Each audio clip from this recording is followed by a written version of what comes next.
الشیطان الرجیم بسم اللہ الرحمن الرحیم۔ آج آپ حضرات کی خدمت میں 25ویں پارے کی تلاوت کی گئی۔ 25 پارے مکمل ہو چکے ہیں الحمدللہ۔ اللہ تعالیٰ نے سورہ شورا کے اندر بہت سی چیزوں کا تذکرہ فرمایا۔ سب سے پہلے اللہ تعالیٰ نے اپنی قدرت کا تذکرہ کیا، اور پھر آگے اللہ تعالیٰ نے ایک مثال کے ذریعے بیان کیا کہ جو دنیا کے اندر کھیتی جس طرح ہماری ہوتی ہے، کوشش ہوتی ہے دنیا کمانے کی، تو اس سے بڑھ کر کوشش انسان کی آخرت کی کھیتی کے تعلق سے تیاری اس کی ہونی چاہیے۔ اس کو اللہ نے بیان کیا۔ اس کے بعد پھر آگے اللہ تعالیٰ نے اور بہت ساری چیزوں کا تذکرہ فرمایا۔ اس سے پہلے بھی بات آئی تھی کہ انسان کی زندگی پر جو حالات انسان پر آتے ہیں، جو پریشانی آتی ہیں، ان میں دو اس کے سبب ہوتے ہیں۔ پہلا سبب ہوتا ہے حالات کے آنے کا انسان کی بدعملی۔ انسان کی خود اپنی بدعملی ہوتی ہے جس کی وجہ سے اس پر حالات آتے ہیں۔ دوسری جو وجہ ہے وہ یہ ہو سکتا ہے کہ اللہ کی طرف سے کوئی آزمائش ہو، اللہ کی طرف سے کوئی امتحان ہو۔ یہ دو سبب بیان ہوئے قرآن مجید میں۔ بما کسبت ایدی الناس، ایک بات تو یہ ہے کہ انسان پر جو حالات آتے ہیں یا تو اس کی بدعملی کی وجہ سے آتے ہیں یا اللہ کی طرف سے آزمائش ہوتی ہے۔ تو وہی اللہ نے یہاں پر بیان کیا، وما اصابکم من مصیبت فبما کسبت ایدیکم ویعفو عن کثیر۔ اور یہ مت سمجھو کہ ہر گناہ پر اللہ کی طرف سے حالات آتے ہیں، نہیں، کچھ گناہوں پر اللہ کی طرف سے حالات آتے ہیں، ویعفو عن کثیر، باقی جو بے شمار گناہ ہے اللہ اس کو معاف فرما دیتا، اس کی مغفرت کر دیتا۔ یہ اللہ کا احسان ہے۔ اگر ہر گناہ پر ہماری پکڑ دنیا میں ہونے لگے تو پھر روئے زمین پر ایک انسان بھی نہیں بچے گا۔ وَلَوْ يُؤَاخِذُ اللَّهُ النَّاسَ بِمَا كَسَبُوا مَا تَرَكَ عَلَى ظَهْرِهَا مِن دَابَّةٍ، ایک رہنے والا بھی یہاں پر نہیں ملے گا اگر اللہ ایک ایک بات پر ہماری پکڑ کر لے۔ تو اللہ کی رحمت اتنی وسیع ہے، تو ہمیں چاہیے کہ اللہ کی رحمت میں رہتے ہوئے ایسے کام کرے جس سے اللہ خوش ہو جائے۔ اس کے بعد پھر آگے اللہ تعالیٰ نے ایک قانون بیان کیا، ایک قانون الہی بیان کیا کہ دنیا کے اندر اللہ نے نسل کا سلسلہ، اولاد کا سلسلہ، کبھی لڑکوں کی شکل میں کبھی لڑکیوں کی شکل میں اولاد ہوتی ہے۔ تو اللہ نے یہاں پر ایک قانون یہ بیان کیا، آسمان اور زمین اللہ کی ملکیت ہے، اللہ کے، یخلق ما یشاء، جو چاہتا ہے اللہ پیدا کرتا ہے، جو چاہتا ہے اللہ پیدا کرتا ہے۔ یہب لمن یشاء اناثا ویہب لمن یشاء الذکور، اولاد کے تعلق سے اللہ نے فرمایا اللہ جس کو چاہتا ہے بیٹیاں دیتا ہے، اور اللہ جس کو چاہتا ہے بیٹے دیتا ہے۔ اللہ جس کو چاہتا ہے صرف بیٹیاں ہی بیٹیاں دیتا ہے، یا جس کو چاہتا ہے بیٹے ہی بیٹے دیتا ہے۔ او یزوجہم ذکرانا و اناثا، اور جس کو چاہے بیٹے بھی دیتا ہے اور بیٹیاں بھی دیتا ہے۔ ویجعل من یشاء عقیما، اور جس کو چاہے اللہ بے اولاد رکھتا ہے۔ انہ علیم قدیر، اللہ خوب جاننے والا ہے، اللہ خوب قدرت رکھنے والا ہے۔ ایک اصول اللہ نے بیان کیا، بیٹیوں کا ہونا یہ عیب کی بات نہیں، صرف بیٹوں کا ہونا یہ عیب کی بات نہیں، اور آدمی یا انسان کا بے اولاد ہونا یہ کوئی عیب کی بات نہیں ہے، من جانب اللہ چیز ہے، اس پر ہمارا ایمان ہونا چاہیے۔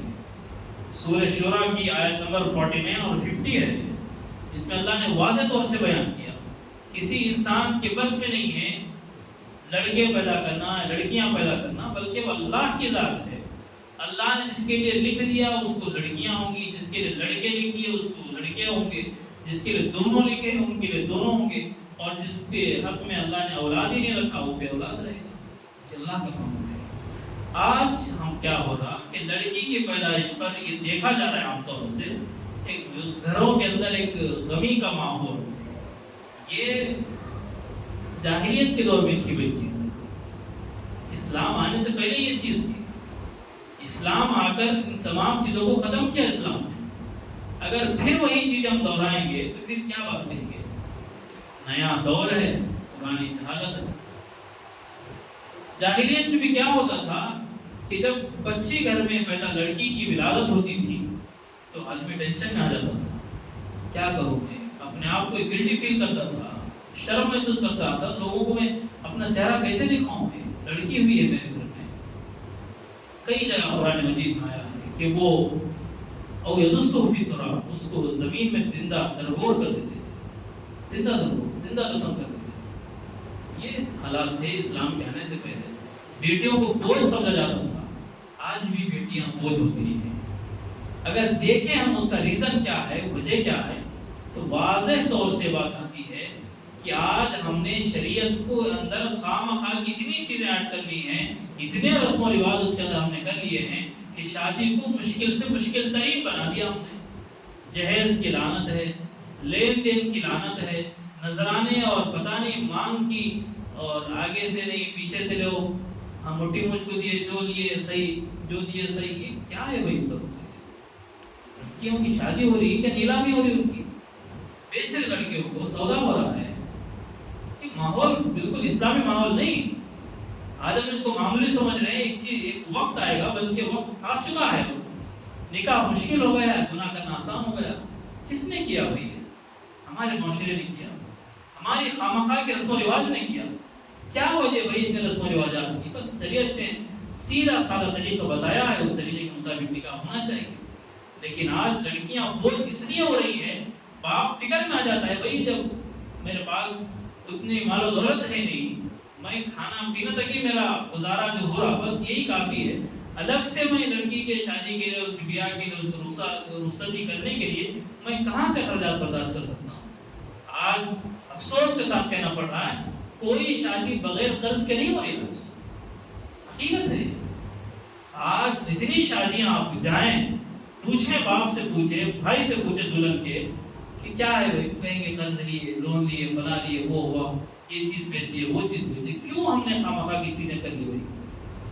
سیدھی سادی شادی کر لیں تو کافی ہے۔ یہ مزاج دن بدن عجیب ہوتا جا رہا ہے۔ یہ قوم شادیوں پر پیسے خرچ کر رہی، تعلیم پر نہیں کر رہی خرچ۔ جہالت بڑھ رہی ہے۔ کیوں بڑھ رہی ہے؟ پیسہ کس کے پاس نہیں؟ سب تعلیم پہ دیکھنے کے بجائے قرض لے کے شادیاں دھوم دھام سے۔ اس سے پہلے ایک اور چیز رسم کی، رسم میں شادی ہو جاتی، پھر شادی۔ رسم کا اسلام میں، منگنی کا اسلام میں کوئی تصور نہیں۔ یہ چیز ہے، بات پکی ہو جائے بس کافی ہے۔